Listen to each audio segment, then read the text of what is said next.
मुंबईच्या परळमध्ये भरलेल्या एका सभेत हजारो लोकांच्या टाळ्यांच्या गजरात बाबासाहेब आंबेडकरांचा सन्मान झाला. मानपत्र देताना नेमकं काय दिलं होतं आणि ही घटना बाबासाहेबांच्या सामाजिक लढ्याला नवी दिशा देणारी का ठरली? चला जाणून घेऊया 23 एप्रिल 1933च्या त्या ऐतिहासिक दिवसाची कहाणी.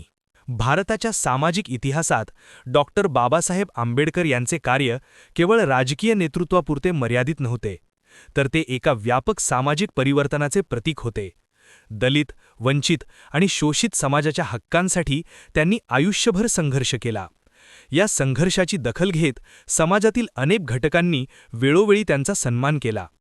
असाच एक महत्त्वाचा सन्मान म्हणजे 23 एप्रिल 1933 रोजी मुंबईतील परळ येथील दामोदर हॉलमध्ये बाबासाहेबांना देण्यात आलेले मानपत्र. ही घटना केवळ एका समारंभापुरती मर्यादित नसून ती त्या काळातील सामाजिक जागृतीचे प्रतीक होती. 1930च्या दशकात भारतात सामाजिक चळवळींना वेग आला होता. अस्पृश्यता, जातीय भेदभाव, शिक्षणाचा अभाव, आर्थिक शोषण या समस्या अतिशय तीव्र स्वरूपात होत्या. बाबासाहेब आंबेडकर यांनी या सर्व प्रश्नांवर ठाम भूमिका घेतली होती.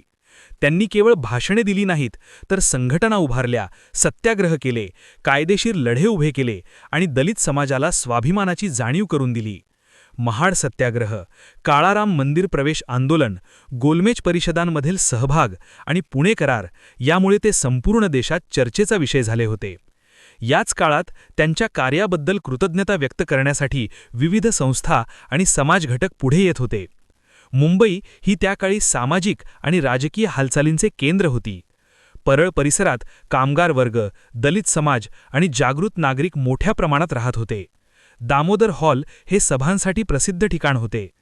23 एप्रिल 1933 रोजी येथे भरलेल्या कार्यक्रमात बाबासाहेब आंबेडकरांचा भव्य सत्कार करण्यात आला आणि त्यांना मानपत्र प्रदान करण्यात आले.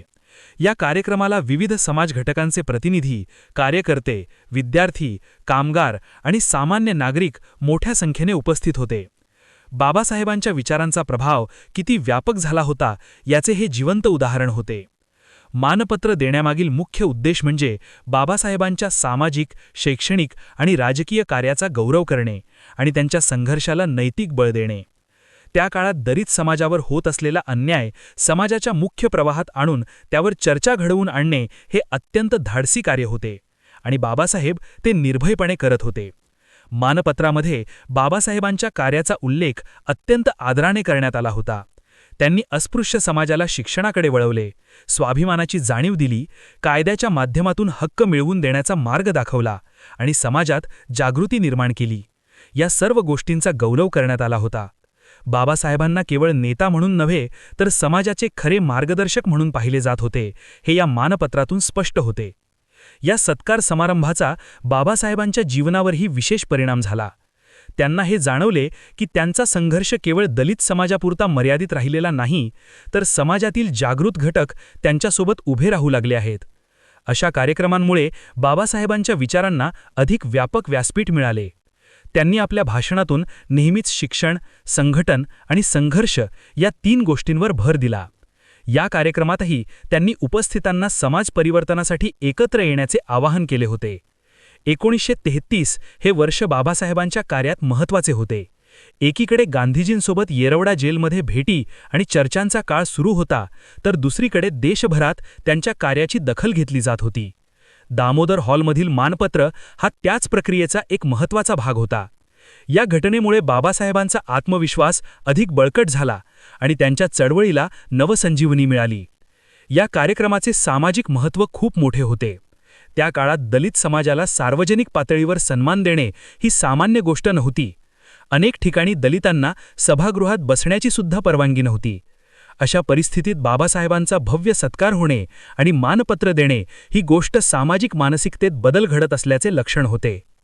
हे केवळ बाबासाहेबांचा वैयक्तिक सन्मान नव्हता, तर तो संपूर्ण वंचित समाजाचा सन्मान होता. आजच्या काळात जेव्हा आपण सामाजिक न्याय, समता आणि संविधानिक हक्क म्हणतो, तेव्हा अशा घटनांचे महत्त्व अधिक स्पष्टपणे जाणवते. दामोदर हॉलमधील मानपत्र हे बाबासाहेबांच्या संघर्षाची एक पावती होती. ते त्यांच्या कार्याची सार्वजनिक मान्यता होती. ही घटना आपल्याला सांगते की सातत्याने केलेल्या संघर्षाला शेवटी समाजाची साथ मिळते आणि परिवर्तनाची बीजे रुजतात. 23 एप्रिल 1933 रोजी परळच्या दामोदर हॉलमध्ये घडलेली ही घटना इतिहासाच्या पानात फार मोठ्या प्रमाणात प्रसिद्ध नसली तरी तिचे प्रतिकात्मक महत्त्व खूप मोठे आहे. ही घटना बाबासाहेब आंबेडकरांच्या वाढत्या प्रभावाची साक्ष देते. त्यांच्या विचारांची शक्ती, त्यांचे नेतृत्व आणि त्यांची दूरदृष्टी यामुळेच समाजातील अनेक लोक त्यांच्याकडे आशेने पाहू लागले होते.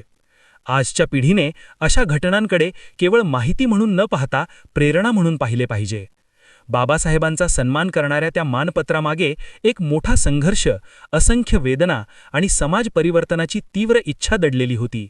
म्हणूनच दामोदर हॉलमधील हा सत्कार हा केवळ एक कार्यक्रम नव्हता, तर तो सामाजिक जागृतीच्या इतिहासातील एक महत्त्वाचा टप्पा होता, जो कायम लक्षात ठेवण्यासारखा आहे.